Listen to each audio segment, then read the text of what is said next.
Hello my dear friends, ito na naman ang mga message natin, informative messages, and this is an informative message at this time I should have to give. My dear friends, isa sa mga pag-usapan natin ngayon ay ang controversial na issue, hindi controversial issue, controversial incidents that happened there at the foreign land. Ayun, kay saan ba yun? Saan ba yung land yun? Saan bang country yun nangyari?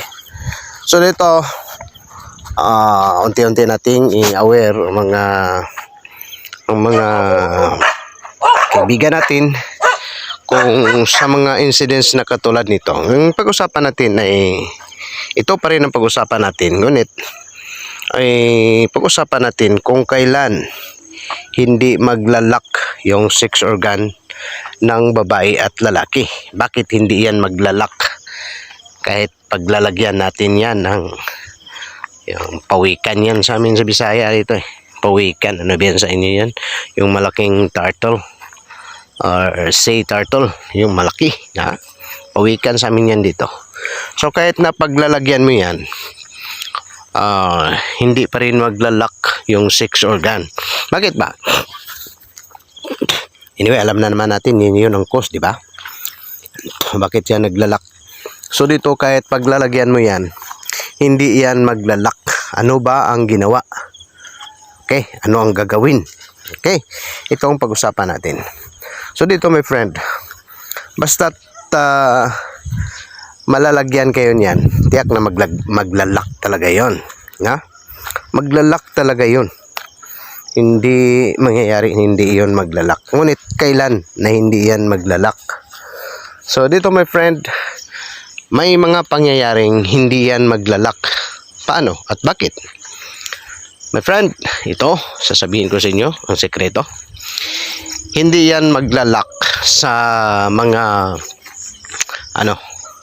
sa mga taong kasal. Yan, pag nakasal kayo, pag nakasal talaga kayo, hindi yan maglalak kahit paglalagyan kayo niyan dahil sacred yung kasal eh. Sagrado yun. Sacred, sagrado. Sagrado ang sa amin yan sa tawag sa Bisaya, sagrado. I don't know lang kung ang tawag yan sa inyo. Sa Tagalog, baka hindi yan sagrado. So yan, pag kasal ang tao, kahit malalagyan kayo niyan, hindi kayo maglalak ng sex organ nyo dahil sagrado yung kasal. Ngunit pag hindi kayo kasal, maglalak yun. Kaya nga importante sa magka-partner ay kasal kayo upang hindi kayo matamaan yan. So yun lang ang exemption to the rule, no?